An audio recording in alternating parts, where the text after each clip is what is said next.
Good evening, you are watching the latest market update from Dalal Street. I'm bringing you all the key developments from today's trade.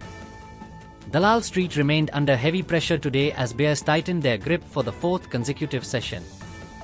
Equity benchmarks closed sharply lower on Thursday, with sustained selling pushing the Nifty below the 25,900 mark. Markets struggled throughout the session amid persistent foreign fund outflows and rising global uncertainty. Investor sentiment weakened further on concerns over possible fresh US tariffs and escalating geopolitical tensions, including the ongoing political turmoil in Venezuela. Selling pressure was broad-based, with all sectoral indices on the NSE ending in the red.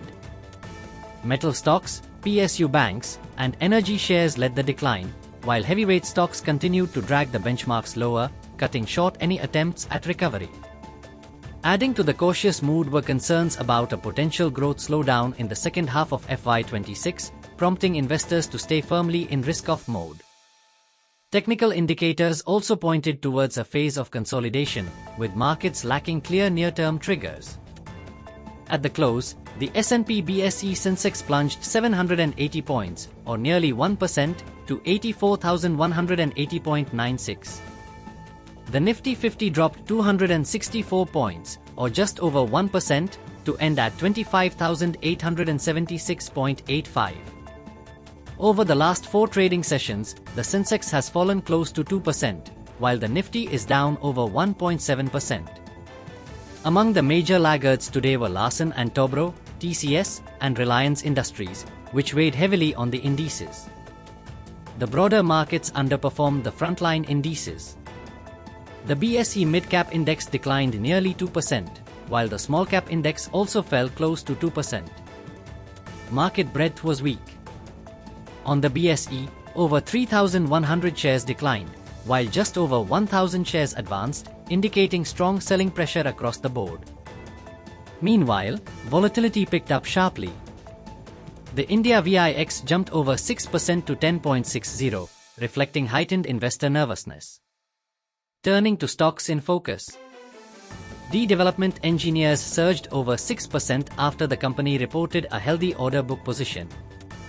Larsen & Toubro declined after announcing a supply order from the Indian Army for the Pinaka multi-rocket launcher systems. LG Electronics India slipped following the expiry of its 3-month shareholder lock-in period, making nearly 2% of equity eligible for trading. IDFC First Bank gained after revising its savings account interest rates, a move seen as positive for margins.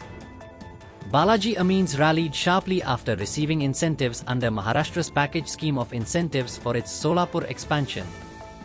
Zaggle Prepaid Ocean Services slipped after announcing an agreement with Cubation Consulting.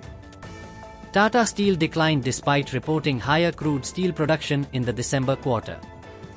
Meesho fell following the resignation of a senior management executive. HUDCO slipped after signing an MoU with the Chhattisgarh government for long-term financial assistance. Other stocks like Avantel, Gland Pharma, and Gujarat Pipavav Port also saw pressure following company-specific updates. In corporate announcements, Angel One's board will meet on 15 January to consider a stock split and interim dividend, while Prestige Group plans to acquire land in Chennai's Paddy area. That's all from Dalal Street for today. Thank you for watching. Stay tuned for more market updates and have a good evening.